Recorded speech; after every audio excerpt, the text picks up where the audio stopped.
सच्चिदानंद सद्गुरु साईनाथ महाराज की जय। ओम साई राम। मित्रों, आज का ब्लॉग आप सभी हमारे साईं परिवार के लिए विशेष लाभकारी और कल्याणकारी है, क्योंकि आज के ब्लॉग में हम अपने साईं परिवार के लिए एक बहुत ही विशेष ज्ञानवर्धक यह वीडियो लेकर के आए हैं, जिसमें आपके जीवन में जो भी पूजा से संबंधित भीषण से भीषण बाधाओं से संबंधित सवाल आ रहे हैं, जो आपके जीवन में यह भीषण बाधाएं घट रही हैं, तो प्रभु कैसे संकेत देते हैं कि इन बाधाओं को हम समाप्त कर रहे हैं, कैसे आपके जीवन को वह एक पॉजिटिव वाइब्स देते हैं कि आप महसूस कर सकें कि हम आपके साथ हैं। क्योंकि बहुत सारे हमारे साईं परिवार के लोग जो बंधु बांधव हैं, वह यही सवाल करते हैं कि गुरुजी, क्या मैं यह पूजा कर रहा हूँ, मेरी पूजा सफल होगी? क्या मुझे बाबा की अनुभूति होगी? क्या मुझे साक्षात बाबा के दर्शन होंगे? या बाबा की पूजा, मेरी जो पूजा है वह बाबा तक पहुंच रही है कि नहीं? मेरी मनोकामनाएं क्यों नहीं पूरी हो रही हैं? मेरे घर में यह चीज़ ऐसे अशुभ घटना हो रही है, ऐसे चीज़ें हो रही हैं, आखिर उसका कारण क्या है? क्यों ऐसी हो रही है? क्या वह प्रभु का एक संदेश है? क्या प्रभु की ऐसी कोई पॉजिटिव वाइब्स जो आप तक आ रही है? इन चीज़ों को जानना जरूरी है, क्योंकि देखिए, आज के कलयुग में हमारे जो हम लोग हैं, मानव है, उसके अंदर पेशेंस नहीं है, उसके अंदर धैर्य नहीं है। और किसी शायर ने लिखा है कि देखिए कि नभ स्पर्श हो या सागर मंथन, श्रम संयम व साहस, श्रम संयम व साहस, इन तीन चीज़ों का, श्रम संयम व साहस का करना होगा बंधन, इन जतनों से जैत मिलेगी, जय श्री से होगा अभिनंदन। तो श्रम संयम और साहस, यह तीन चीज़ आपके जीवन में होना चाहिए। तो आइए आज हम आपको बताते हैं कि अगर आप बाबा की पूजा कर रहे हैं, किसी भी प्रभु की, किसी भी ईश्वर की पूजा कर रहे हैं, तो आपको कैसे संकेत मिलता है कि आपके जीवन में कोई टर्निंग पॉइंट आने वाला है, कैसे आपका जीवन परिवर्तित होने वाला है। यह चीज़ सभी लोग जानना चाहते हैं, और आदि से अनादिकाल तक सभी लोगों के मन में यह एक क्वेश्चन रहा है। लेकिन यहाँ एक चीज़ और बता दें, बाबा ने खुद कहा है श्रद्धा और सबरी, श्रद्धा होनी चाहिए और सब्र होना चाहिए। जो हमने बताया कि श्रम संयम और साहस, तो वही चीज़ है, बाबा ने वही चीज़ कहा है, श्रद्धा और सबरी। मतलब श्रद्धा रखिए और सब्र रखिए, और पूजा आप कर रहे हो, फल तो मुझे देना है, प्रभु ऐसा कहते हैं। क्योंकि गीता में भी यह चीज़ लिखा है कि कर्मण्येवाधिकारस्त माँ फलेषु कदाचन, मतलब कर्म फल आपका फल अधिकार है, लेकिन फल पर नहीं। फल कौन देगा? प्रभु देंगे। तो आइए जानते हैं किस प्रकार की पॉजिटिव वाइब्स आप तक पहुंचती है। जैसे बहुत सारे ऐसे परिवार होते हैं जो मान लीजिए रात में सो रहे हैं, अचानक से उनको सपना आता है कि मैं कोई हवन करा रहा हूँ, मैं कोई कथा सुन रहा हूँ, मैं कहीं दान दक्षिणा दे रहा हूँ। यह चीज़ें क्या हैं?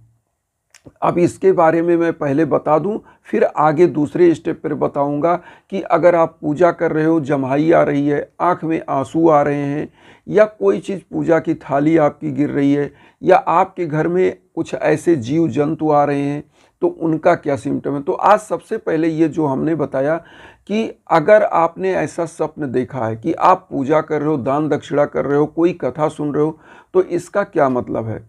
देखिए, आप साईं बाबा की साईं सच्चरित्र पढ़े होंगे, तो बाबा के दरबार में जब कोई जाता था तो बाबा उससे मुंह खोल के दक्षिणा मांगते थे कि तुमने तो मुझसे कहा था इतना आना, इतना पैसा, इतना रुपया मुझे देने के लिए, 2 आना, 4 आना, 12 आना देने के लिए कहा था। और बाबा तो त्रिकालदर्शी थे, जो आपने मन में बोला था वह चीज़ बाबा बोल देते थे। अच्छा, बाबा एक चीज़ और जानते थे कि जो मानव है यह माया में लिप्त है कि नहीं, तो उसका वो परीक्षण करते थे। जैसे कुछ लोग उनके यहाँ इतने मक्खी चूस और कंजूस जाते थे, जैसे साईं सच्चरित्र में वर्णन भी है कि कुछ सेठ ऐसे गए जो इतने कंजूस थे, और बाबा ने उसी के सामने अपने एक शिष्य को बुलाया, उसको पैसे मांगे, जबकि वो उधार मांगने के लिए बाबा भेजा, अच्छा चले जाना उसके यहाँ उधार ले लेना। लेकिन उस सेठ के जेब में गड्डियाँ रखी थी, लेकिन उसने निकाला नहीं। तो इसी प्रकार की परीक्षण लेते थे। तो जैसे भी आपके मन में यह ख्याल आता है कि मन में नहीं, आपने सपने में देखा कि मैं दान दक्षिणा कर रहा हूँ, मैं पूजन कर रहा हूँ, मैं कोई हवन करा रहा हूँ, तो इन चीज़ों को, वेग को रोकना नहीं चाहिए, क्योंकि यह प्रभु की पॉजिटिव वाइब्स आपको मिल रही है। हो सकता है प्रभु आपके जीवन में इस चीज़ को करके ही कल्याण देने वाले हों, क्योंकि बाबा कोई माध्यम देते हैं। देखिए, बहुत लोग सोचते हैं कि बाबा प्रकट हो जाएंगे, साक्षात दर्शन देंगे। बाबा ने खुद कहा है कि मेरी अस्थियां, मेरा शरीर समाधि में चला जाएगा, मैं आपके साथ रहूँगा, लेकिन किस रूप में?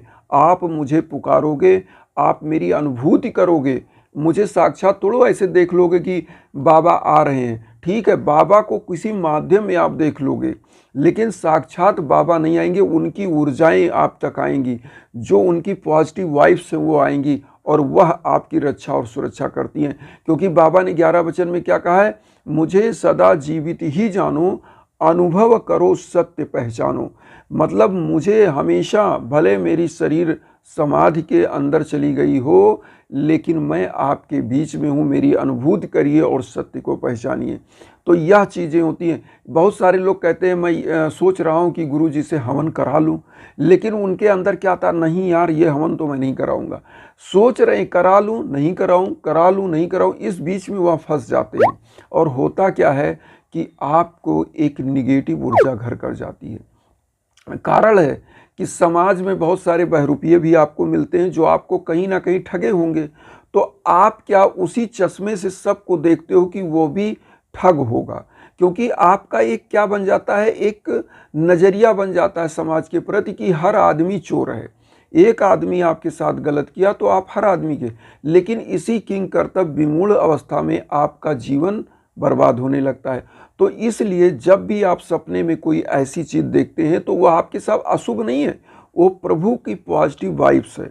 अब यहाँ पर आप समझिए कि जब पॉजिटिव वाइब्स ईश्वर आपको दे रहा है, आपको पूजा पाठ दान दक्षिणा आप कर रहे हो, तो उस समय आपको वास्तव में दान दक्षिणा करना चाहिए।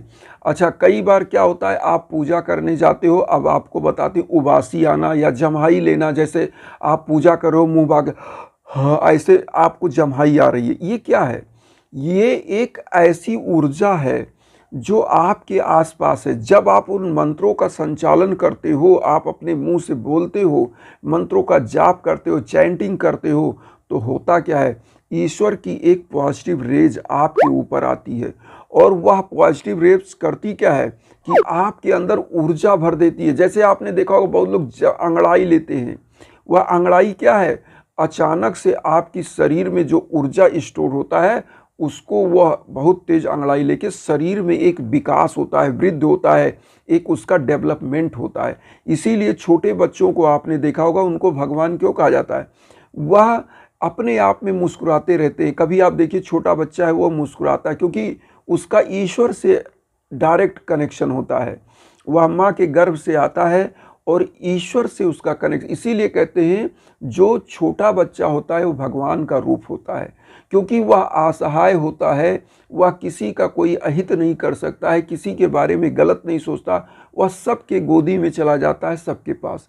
तो ये क्या है? कहने का मतलब यहाँ है कि उबासी जब आती है, जम्हाई आती है, इसका मतलब एक ऊर्जा आपके आसपास काम कर रही है, जो पॉजिटिव ऊर्जा है, जो ईश्वर है, जो साईं बाबा कहते हैं कि मुझे सदा जीवित ही जानो, अनुभव करो सत्य पहचानो। वो अनुभूति है कि आपकी पूजा ईश्वर तक पहुंच रही है, आपका जो एनर्जी का लेवल है वह ईश्वर से एकाकार कर रही है। जिस प्रकार से नदियां कहीं से भी निकलें और वह जा कर के समुंदर में मिल जाती हैं, मतलब देखिए जो छोटी छोटी चीज़ें होती हैं उन्हीं से मिलकर बड़े चीज़ों का निर्माण होता है। जैसे आपका घर बना है और वो घर में एक एक ईंट जोड़ी जाती है, छोटी छोटी ईंट जोड़ जोड़ के दीवार बनता है, घर बनता है, छत बनता है। तो होता क्या है कि छोटी छोटी चीज़ों से ही ईश्वर आपके करीब आता है, आप उनको समझ सकें, उन पॉजिटिव वाइब्स को समझ सकें। इसीलिए हमेशा सकारात्मक सोच के साथ पूजा करना चाहिए। इसीलिए लिखा गया है कि विश्वासम फलति सर्वदा। आपने मान लीजिए मुझसे हवन कराया, अब आपको मेरे ऊपर ही नहीं विश्वास है, प्रभु के बन नहीं विश्वास है, तो एक नहीं आप 10,000 हवन करा लीजिए, कोई मतलब नहीं होता, कोई आपको फल नहीं मिलेगा। लेकिन अगर आप धैर्य के साथ, विश्वास के साथ और अपने प्रभु के साथ यह करते हैं और पॉजिटिव एक क्या कहते हैं सबरी और श्रद्धा के साथ कोई काम करते हैं तो उसका फल भी बहुत अच्छा मिलता है। अब यहाँ पर आता है आँख में आंसू आना। जैसे बहुत लोग पूजा करते हैं, आप देखिए मंत्रों का संचालन करते हैं, उनके अंदर से क्या होता है, आँख से आंसू के बूंद इधर उधर निकलने लगते हैं। ये क्या है? ये भी बहुत ही पॉजिटिव वाइब्स है। ईश्वर की एक ऐसी अनुभूति है जो यह फील कराती है कि मैं आपके आसपास हूँ। ईश्वर आपको अपनी अनुभूति देता है और जब आंसू निकलते हैं तो इसका मतलब है कि आप श्रद्धा से झुक चुके हो। बहुत सारे लोगों को आपने देखा होगा जब वो अपने प्रभु के शरण में जाते हैं तो उनको मतलब रोना आता है और वो रोते हैं, बहुत ज़बरदस्त रोने लगते हैं। वो होता क्या है कि आप अपने प्रभु से एकाकार कर चुके होते हैं। जिस प्रकार से एक बच्चा अपनी माँ से मिलता है और बहुत दिनों के बाद वह मिले तो लिपट कर वह रोने लगता है, तो होता क्या है कि आपके अंदर वह पॉजिटिव वाइब्स ईश्वर की पहुंच चुकी है और आपकी मनोकामनाएं ईश्वर सुन रहा है और वह पूरी होगी। इसी प्रकार से बहुत सारे लोग पूजा कक्ष में जाते हैं, कहते हैं कि मैंने बाबा को पुष्प चढ़ाया और वह गिर गया। वह गिरा नहीं है, वह प्रभु का संकेत है कि आपको मैं अनुभूति करा रहा हूँ कि जो पूजा आप कर रहे हो हम आपके आसपास हैं। और करना क्या चाहिए, जो पुष्प अगर गिरता है 1 2 3 उस पुष्प को रख लेना चाहिए और ऐसे पुष्प को अपनी तिजोरी में अपने ऐसे जगह रखना चाहिए जहाँ पर अपने धन दौलत आप रखते हो। और फिर देखिए आशीर्वाद, क्योंकि प्रभु ऊर्जा की अनुभूति कराते हैं। साक्षात इस तरह से धरा पर कुछ नहीं, मानव के रूप में ही कोई आपका सहयोग करने आएगा।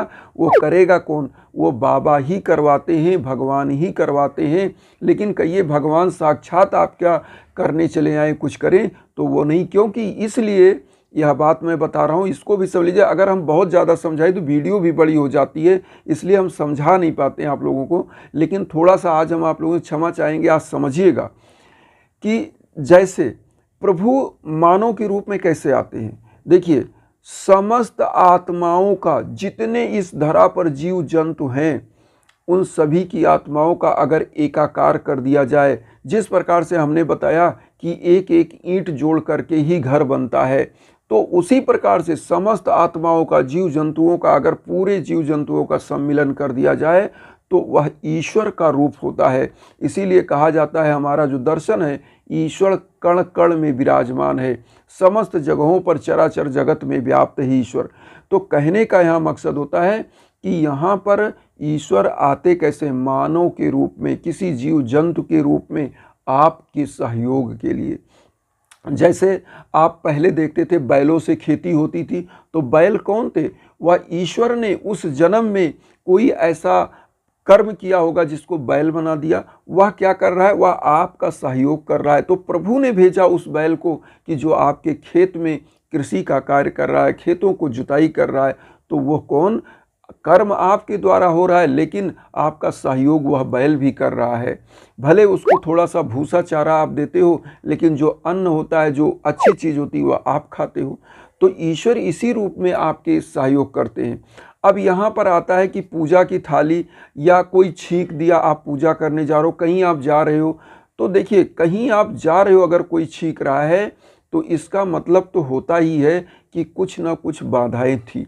उस समय क्या करना चाहिए? अगर आप यात्रा में जा रहे हो तो उस समय थोड़े देर के लिए लौट के आइए। घर में एक काली मिर्च होती है, काली मिर्च जो गोल ब्लैक पेपर, उसका एक दाना खा लीजिए, एक थोड़ा सा चीनी खा लीजिए, पानी पी लीजिए, निकल जाइए। फिर आपके लक्ष्य आसान हो जाते हैं। ये छोटी छोटी चीज़ें होती हैं। अब आप देखिए पूजा करते समय अगर कोई छींकता है तो बहुत ही शुभ होता है। अब ये भी हम बता दें, पूजा कर रहे हो आप जा रहे हो पूजा करने, कोई छींक दिया अचानक से, और होता क्या है कि ऐसी नॉइजिंग हुई और आपको लगा कोई छींका है, वो क्या है? वह शुभ है कि आपका प्रभु आपके आसपास ही है और आप इस समय पूजा कर सकते हो। इसी प्रकार से बहुत सारे लोग नारियल चढ़ाते हैं प्रभु को, नारियल सड़ा निकल गया, तो यह नहीं मानना चाहिए कि नारियल सड़ा निकल गया तो यह अशुभ है। ऐसा नहीं है। हो सकता है ईश्वर ने उस नारियल को आप लेकर आया और ईश्वर तो उसका भोग लगा चुके हों। तो यह चीज़ होती है। कई बार लोग नारियल, हमारे बहुत सारे ऐसे शिष्य जो साईं बाबा के भक्त हैं, उन्होंने बताया कि गुरुजी नारियल मैंने चढ़ाया और नारियल थोड़ी देर बाद अपने आप फूट गया। तो यह अशुभ नहीं है, यह ये कहा जा रहा है कि जो आपके ऊपर बाधाएं थी समाप्त हो गई और इस नारियल का प्रसाद आपके लिए है, तो उसको अगर अच्छा नारियल है, अपने आप फूट गया है, तो पूरे परिवार प्रसाद के रूप में ग्रहण करिए, ये प्रभु ने आपको दिया है। इस प्रकार से पॉजिटिव वाइब्स ईश्वर आप तक भेजता है। और रहा सवाल, जब जीवन में, मैं बार बार यह चीज़ कहता हूँ, प्रभु भी यही चीज़ कहते हैं, हमारे साईं कहते हैं, वह धूनी जलाते थे। और एक घटना मैं बताना चाहूँगा साईं बाबा की। एक बार धूनी साईं बाबा की बहुत तेज़ जल रही थी और धूनी इतना तेज जल रही थी कि उसकी लौ छत तक जा रही थी, लेकिन उनके शिष्य यह नहीं कह पाते थे कि आखिर बाबा इसकी जल डाल के हम इसको आँच को कम कर दें या कुछ कर दें या कैसे कर दें। तो बाबा ने क्या किया, मतलब कोई बोल ही नहीं पाए बाबा से, बाबा तो गुस्सा आ जाते थे, तो उन लोगों ने कुछ बोला नहीं, लेकिन बाबा समझ गए सबकी मन की बात। बाबा ने एक सटका लिया था, सोटा टाइप का छोटा सा छड़ी रहता था, बाबा ने एक खंभे पे तेज तेज से मारा और बोला नीचे उतर। तो धीरे धीरे अग्नि क्या हुई, धीरे धीरे नीचे हो गई और जो भी ऐसी चीज़ थी वह डाउन हो गई। तो बाबा का जो कृपा होता है ना, वह अपने आप दिखता है। इसीलिए जब जीवन में भीषण बाधा हो तो यज्ञ हवन पूजन जरूर कराना चाहिए। इससे साईं बाबा अति प्रसन्न होते हैं। गरीबों दीन दुखियों का सहयोग करना चाहिए। और आप सभी लोगों से यही कहेंगे कि इंस्टाग्राम पर कोई भी दिक्कत हो, हवन पूजन कराना है, तो आप ज़रूर इंस्टाग्राम पर संपर्क करें, क्योंकि हम कोई नंबर अपने वीडियो में नहीं देते। आप वहाँ पर आएँ, वहाँ पर जो भी हमारा सहयोग होगा हम बिल्कुल करेंगे। तो वसुदेव कुटुंबकम की जो भावना हम लेकर चल रहे हैं, उसमें आप अपना सहयोग, आशीर्वाद चैनल को सब्सक्राइब करके दीजिए और उन साईं भक्तों तक वीडियो को ज़रूर शेयर करिए जो किन्हीं कारणों से कष्ट में, दुख में। इन्हीं भावना के साथ ओम साईं राम।